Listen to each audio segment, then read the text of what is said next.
The Zong Massacre, how the murder of 132 slaves exposed Britain's covert slave trade. To date, the Zong Massacre is the most notorious tragedy in the history of the British slave trade. Although Britain ended the slave trade 32 years before the United States, not much is known about her dark and covert slave history, which lasted from 1662 to 1807.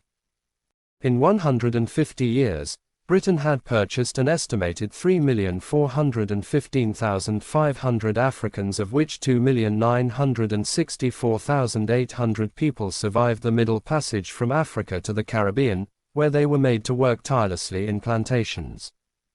In British history books, slave traders were referred to as West India merchants and West India planters. The slave trade remained covert until the murder of 132 slaves on the 29th of November, 1781. How it started.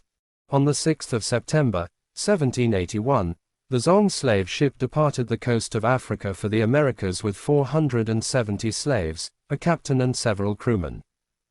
The slaves were so many for the size of the ship, but Luke Collingwood, the ship's captain, and his crew wanted to maximize profit to the fullest, so they jam-packed the slaves inside the ship, chaining their right foot to left foot and right hand to left hand before sailing into the deep sea.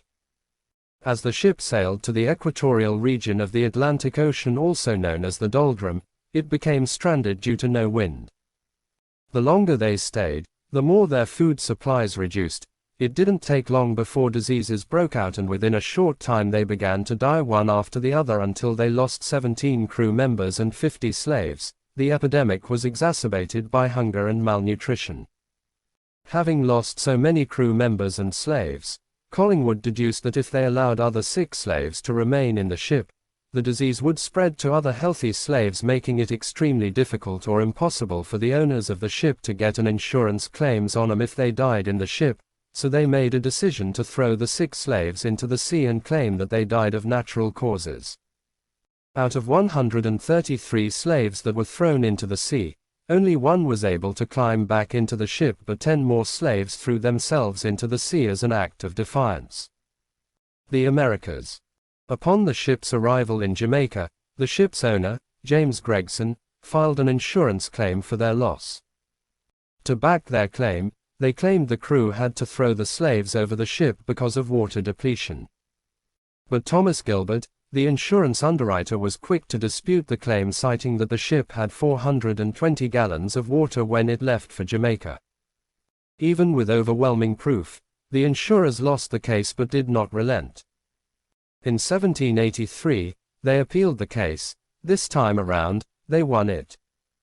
This was due to the publicity surrounding the first case, which had provoked a great deal of public interest and the attention of British citizens and Great Britain's abolitionists.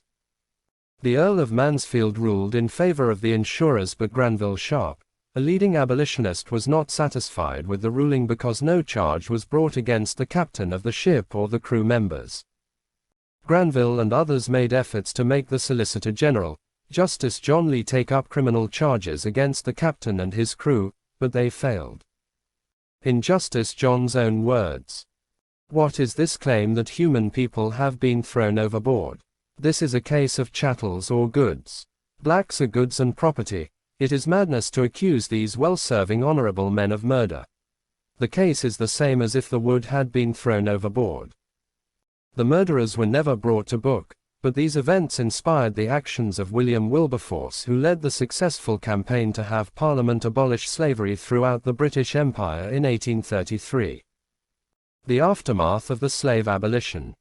When Britain abolished slavery, 3,000 families who participated in the slave trade demanded compensation from the government for their losses. In agreement with the demands, the British government passed the Slavery Abolition Act. In this act, the formerly enslaved people were committed to slavery in another term called apprenticeship, where they were forced to serve 6 to 12 years of further unpaid services. The government compensated the enslavers with a borrowed sum of £20 million, an amount which was 40% of the total government expenditure for 1834. This amount is said to be worth about £20 billion in today's value. This money wasn't paid off until 2015. Hope you enjoyed watching this. To know more about Black history and slavery, kindly subscribe to our channel and hit the notification